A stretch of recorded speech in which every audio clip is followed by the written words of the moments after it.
Cerita ini hanya fiktif belaka jika ada nama dan kejadian yang sama itu hanya kebetulan. Lina berdiri membeku, napasnya terputus-putus. Bayangan yang bergerak cepat di antara pepohonan tadi membuat bulu kuduknya meremang. Apa yang ia lihat barusan? Apakah hanya ilusi atau benar-benar ada sesuatu yang bersembunyi di balik kegelapan hutan? Ia mencoba mengendalikan diri, menghirup udara dalam-dalam, lalu melanjutkan langkahnya. Semakin jauh ia berjalan, perasaan was-was semakin tak bisa ditepis. Jalan setapak yang biasa ia lewati, kini terasa lebih panjang dan sunyi. Pepohonan di sekelilingnya berdiri seperti raksasa kuno, yang mengawasi setiap gerakannya. Namun, Lina harus kuat. Untuk nenek, untuk bayinya. Langkahnya makin berat, tapi ia terus bergerak. Sesaat, suara hutan kembali sepi, hanya suara desahan lembut angin yang terdengar. Tapi di belakangnya, jauh di antara pepohonan, terdengar suara ranting patah lagi. Kali ini lebih jelas, lebih dekat. Sesuatu atau seseorang sedang mengikutinya. Lina, suara bisikan itu terdengar dari arah pohon besar di tepi jalan. Lina menghentikan langkahnya lagi, tubuhnya gemetar. Ia menoleh perlahan, matanya menyusuri bayangan di antara pohon, berharap tidak melihat apapun. Namun, di sana, di balik pohon besar itu, berdiri sosok tinggi dengan wajah samar. Bayangannya begitu gelap sehingga hampir menyatu dengan pepohonan. Sosok itu tidak bergerak, hanya menatap Lina dengan mata kosong. Tidak ada ciri manusiawi dari sosok itu, hanya bentuk kabur yang membuat dadanya semakin sesak. Lina mundur perlahan, berusaha untuk tidak berlari, meski setiap naluri dalam tubuhnya memerintahkan untuk kabur secepat mungkin. Ia harus keluar dari jalan setapak ini, harus segera kembali ke desa. Tapi sesuatu menahannya, seolah bayang-bayang itu memanggilnya, menariknya ke dalam kegelapan.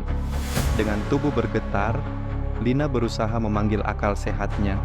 Itu hanya ilusi, tidak nyata. Hutan ini selalu penuh dengan cerita hantu. Namun, sesuatu di balik pohon itu tampak terlalu nyata untuk diabaikan. Sambil menahan napas, Lina berbalik dan berjalan lebih cepat. Suara langkahnya di tanah berdaun makin kencang, dan di belakangnya, suara gemerisik itu tak berhenti mengikutinya, seperti langkah yang berusaha menyamai ritmenya. Tiba-tiba, langkahnya terhenti lagi oleh suara keras dari arah depan. Brak! Sebuah pohon tumbang di tengah jalan, memblokir jalur yang harus dilewatinya. Lina terpaku, panik mulai menyeruak ke seluruh tubuhnya. Keringat dingin membasahi tengkuknya. Ini bukan kebetulan. Lina berbalik dan berlari ke arah yang berlawanan, namun jalannya kembali terhenti. Di depannya, bayangan itu telah berdiri, lebih dekat, lebih jelas. Sosok tinggi dengan bentuk kabur, seperti asap hitam yang menyerupai tubuh manusia, melayang diam di tengah jalan setapak. Lina, bisikan itu terdengar lebih dekat, kali ini lebih tajam, seperti memanggil namanya dengan penuh tuntutan. Tiba-tiba, rasa sakit menusuk di perutnya. Lina terhuyung, tangannya memegangi perutnya yang membesar. Sakit yang tiba-tiba itu terasa tidak normal. Bayinya bergerak gelisah, seakan-akan merasakan sesuatu yang mengancam dari luar. Lina berusaha berdiri tegak, tapi rasa sakit itu semakin kuat. Tidak, tolong, gumamnya, hampir tak terdengar. Dan saat ia berpikir tak ada jalan keluar, sebuah suara lain memecah keheningan. Lina! Suara seorang pria. Reza! Sosok gelap itu langsung menghilang, seperti asap yang tertiup angin. Lina terhuyung, mencoba menggapai suara suaminya. Tak lama kemudian, dari balik kabut, Reza muncul dengan wajah panik. Lina, kamu nggak apa-apa? Reza berlari ke arahnya, memeluknya erat. Kamu baik-baik saja. Lina terengah-engah, menatap Reza dengan air mata di sudut matanya. Ada sesuatu di hutan ini. Bayangan, mereka.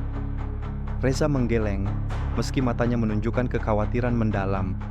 Sudah, nggak apa-apa. Aku di sini. Kita harus cepat keluar dari sini. Dengan terburu-buru, Reza menggandeng Lina, membantu istrinya yang sedang kesakitan itu berjalan menjauh dari hutan. Namun, bahkan saat mereka melangkah keluar dari jalur setapak itu, Lina bisa merasakan bahwa hutan belum selesai dengannya. Bayangan itu masih ada, menunggu waktu yang tepat untuk kembali. Mereka tiba di desa saat matahari mulai turun, tetapi perasaan mencekam itu tidak hilang. Lina tahu, sesuatu telah bangkit di hutan, dan kini, tidak ada jalan kembali. Silakan like dan share yang sudah like, semoga masuk surga.